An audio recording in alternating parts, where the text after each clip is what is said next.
What is going on, Maximum fans out there? And today we're going to hone in and focus on Maximum Pro League and the things to know and what needs to be fixed in Maximum Pro League. There's a lot of wonkiness, a lot of disgruntled individuals out there, but hopefully this video can help some of you guys out there with the lower tiered cards, a lot of the commons, a lot of the rares on your team, sprinkled in with some legendaries.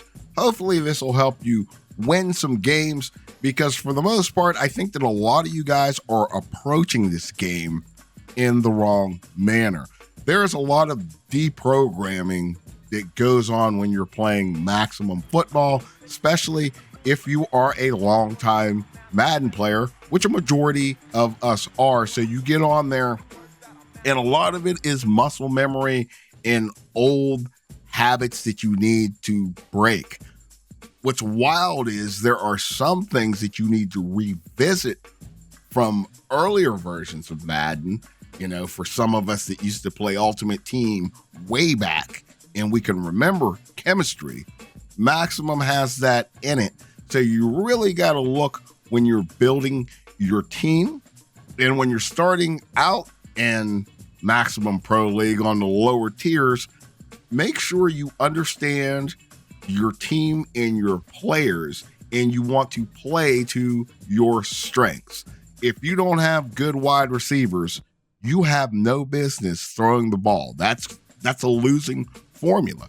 But if you have a decent back and you have a couple decent linemen, that's what you're going to want to lean on until you're able to acquire better teams.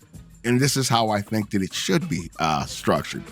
When I first got on Maximum Pro League, I was having a terrible time, an absolute terrible time, because number one, I wasn't applying actual football logic. I was still playing the game like it was EA College Football 25 or playing it like Madden, and that's just not the case. And then also fighting muscle memory of where your fingers from doing it all those years think that buttons should be. The button layout is a little bit different, but if you play it enough, you honestly get used to it. And also, if you don't have a lot of knowledge of the game on the defensive side of the ball, get out there. There's all kinds of little YouTube videos that let you know how different defenses operate. And you don't want to watch a Madden video on how to run a 4-3. Actually go and learn the ins and outs of a 4-3 defense, 3-3-5, whatever you're going to choose to run in this game, whatever suits your play style. I can't stress that enough. It's all about your play style. Don't be afraid to flex what you like to do. If you like to run the ball, do the research on the different personality traits, find out the chemistry, find out how you like to operate your offense and build the team that way. But starting out, you're going to want to lean into the default strengths of your team. You will get a lot more wins doing that than trying to do your own thing and then blaming it on the game. I see a lot of that. There's a lot of people that want to wing the ball and wonder why their wide receivers dropping the ball because you have trash receivers, but yet you have a decent running back, you have a couple decent linemen, you're not running the rock. But let's get all into it and let me quit blabbing. So let's move on to things that you need to know. Okay, now to start this out, if this is your first time playing Maximum, or if you're not familiar with it, I would highly recommend that you get in and do the practice drill so you understand the different types of passes, how players move, and different things that you need to know. Now, after that, the next thing that I would do, and I know a lot of you straight online guys don't like to do this, is I would honestly hop into Dynasty and play around with your playbooks and find out what play style fits you the best and what you're looking at doing with your team. Unlike other games, I would say this isn't just, okay, I'm firing up Madden and I'm hopping right into Ultimate Team and getting my cards and boom, here I go. There's a little bit more thought that's put into teams in MPL. And that's if you want to build a team that's going to execute the way that you want the team to execute and also function. Chemistry is key. So while you're in there figuring out your playbook, figuring out all the different controls, start thinking about the different personality traits that you want your team and your players to have. And they had a blog up on that, and I'll kind of reference it here. You know, they have a heart, you know, trophy, crown, star, and fire. The blueprint that I'm looking to go for with my team is heart and fire. You know, I want that increased stamina. I want that increased strength. I want that aggression, and I want that work ethic, because that's the kind of teams that I like. I'm old school, 80s, 90s, run the rock, try to bomb you over top. But if you were trying to build more of a modern college spread offense, flex bone, or whatever, you would probably go more with, you know, trophy and crown, or trophy and star, because those are the types of things that you're looking for, that speed, that agility, that acceleration. You're trying to stretch the field, attack the field with quickness. So once you figured that out, then believe me, it's very important that you figure out what kind of defense you want to run, and make sure that it has synergy with the type of team that you're trying to build. I am a big 4-3 fan, so my playbook is going to be 4-3 aggressive, and that's going to complement my defensive players, and I'm going to try to get as many fire players in the mix as possible, or guys who, you know, with that secondary trait with heart, fire and heart on my defense. And this is a process because, you know, there's no auction house, which would be cool. I would really like to see them have some type of auction house where, you know, we could trade off our cards, because like a lot of cards that are useless to me might not be useless to somebody else.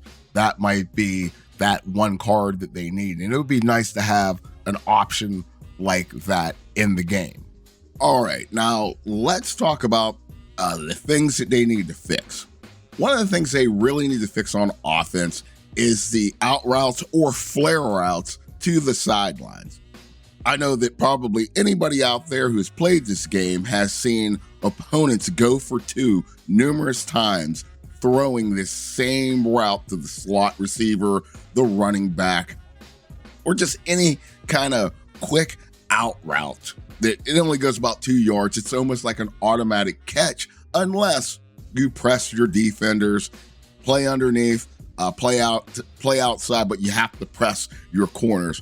I shouldn't have to do all that. Those passes don't have that high of a success rate, something they really need to look at and fix. Secondly, is some of the hit detection and the nano blitzes that people run. I have a perfect example right here where I'm trying to escape the pocket and I'm a yard past this defender, but yet my quarterback is getting blown up. That's something they definitely need to fix. It happens downfield sometimes. You'll go through a hole, you'll make a juke to the outside, and magically somebody warps to hit you and tackle you that was nowhere in the vicinity. I'm sure this is something they will address once they're back from break. The next thing that they need to fix is special teams as a whole. Okay, I was just going to just break it down and say field goal, but then I started thinking about like, well, okay, field goals and extra points need fixed. Okay, kickoffs need fixed. All of it in its own right is far too easy to exploit. A lot of people do not like the kick meter. I like it because it takes a degree of difficulty. You know, you really got to master kicking. Now that I've hung with it a little bit, I know how to perform field goal kicks, what kind of angles. It's just not black and white for you. I don't like in Madden where, look at this, the arrows between the goalposts. I'm hitting a perfectly timed. No, there should be a little bit of, you have to figure out those angles. And I'm sorry if people don't like that little bit of difficulty, but I like it. I hope they don't move away from it. The one thing that I do not like is I don't like punt coverage. I do not like kickoff coverage. I've had more punts and kickoffs housed on me in this game than probably every other football game that I've played all together over the course of my long ass life. But yeah, they really need to fix the punts getting blocked. If you have a lower tier team and you go against a higher tier team, there's a good probability that every single one of your punts is going to be blocked. So therefore, when you're playing somebody online and it's fourth down and you see them going for it, somebody who's been playing perfect sim football the whole time, but on fourth down, they're going for it, I guarantee you it's because they found out that every time they attempt to punt the ball, it's getting blocked. So why even attempt it? And the same could go for people on kind of like on the opposite side on extra points after the touchdowns. That's why a lot of people are going for two. One, because extra points are blocked so easily. And number two, because they can just go into their cheese toolbox and use a flare or a quick out route to score a touchdown, hoping that the person on the other side doesn't know that, hey, I need to press my corners just so they will defend this overpowered route. Yeah, they definitely need to get on top of that because, there's a lot that needs to be fixed, but just like I said, we're at the base level of this game. I like the direction that it's going, and I'm going to try to always give you the truth in the matter on the game. And also, while we're at, can we talk about wide receiver catches after tips? And how many people have held somebody? It's 3rd and 9. You come out, got the perfect defense called. Your DB swats the ball. Let's go. Then all of a sudden, here comes a wide receiver. Maybe not even a wide receiver. It could be a lineman. And he catches the tip ball, proceeds to get a first down, or a lineman takes off, gains 25 yards, or even worse, a touchdown. They definitely need to fix that because it's frustrating to have your defense hold all the way third down and just have a tip ball land in a diving wide receiver's hands or a diving lineman, which that definitely needs to be calmed down. It happens in the actual, NFL, but just not at the level that it does in this game, not even close.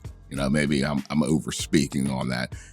You might see a lineman catch a tip ball in the NFL the whole season between all teams, maybe about 4 or 5 times. That's it. But in maximum, it will happen several times in one game. But once again, I stress we are in early access, and I know that the developers are listening to the individuals in the Discord. Usually in these videos, I sprinkle in some of my own concerns, and a lot of them are the things that individuals speak upon in the Discords, the ones that bring relevant feedback. And to end this, the most important thing that I think the direction that this game needs to follow is the developers really are going to have to learn how to weed out the knucklehead suggestions. There's a lot of people out there that just want this game to just be a better Madden. And that's not what I want. I want a totally different game than Madden with more innovation, more immersion, different button mapping. I don't want a carbon copy of Madden, just a little bit better. And I think that that's what a lot of people out there want. And you can't listen to that because all you're doing is just making your game more and more like Madden.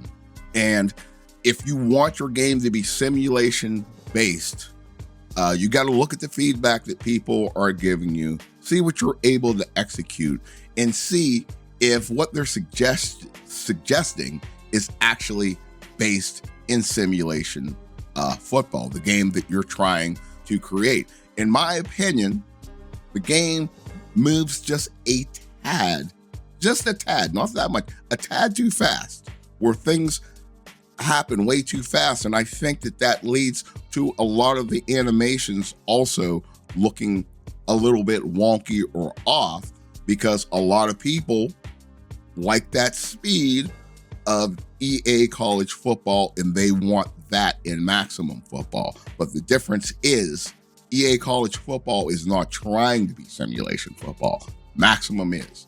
So with that, probably been a little bit all over the map on this video. It's been a little bit longer, but these are the things that I think they need to fix.